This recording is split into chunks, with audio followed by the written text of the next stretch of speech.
Good morning. Nandito na naman si Mommy Style nagluluto ng beef tapa.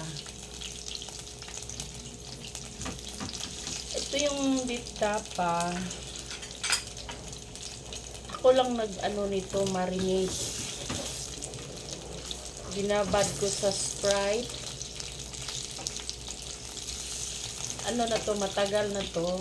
3 araw na nasa ref. Lapit na nga maubos. Yung beef tapa, easy lang yon. Babad mo lang ng Sprite saka bawang at black pepper.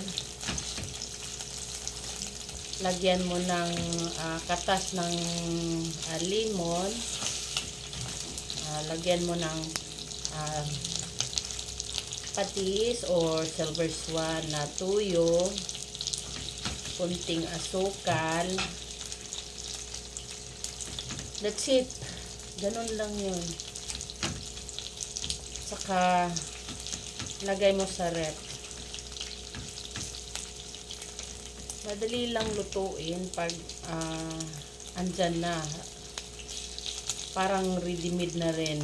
Pero ayaw ko yung mga binibili. Hindi ko sure yung meat nila na talagang beef talaga. Kasi meron kasing nagbibenta na sinabing beef pero hindi naman beef.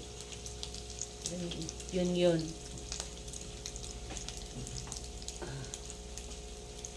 Saka ito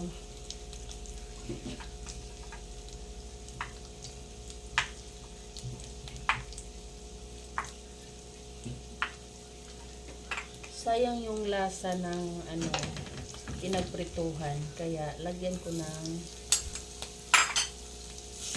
saging saba. Masarap ito.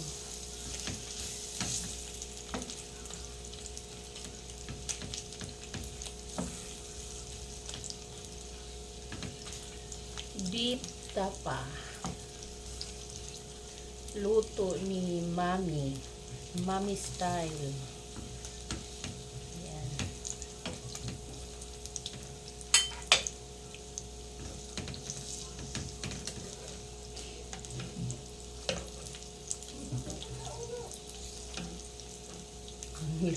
Nalabasan nito yung kakainin ko. Yung saging saba.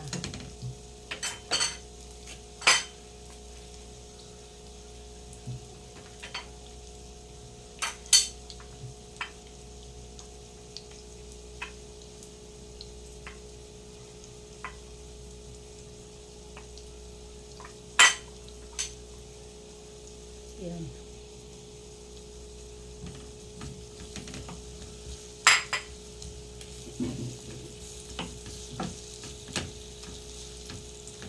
Nasa side nyo na kung lagyan nyo ng sauce. Pero ako, ayoko yung may sauce.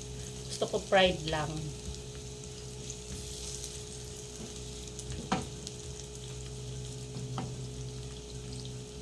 So, I hope you enjoy your watching. Thank you. Good morning sa lahat. Ito yon ang beef tapa na may saging saba. Bye-bye. Wow. Hope magkikita pa rin tayo sa susunod kong video. Pa-share, pa-like naman. Thank you.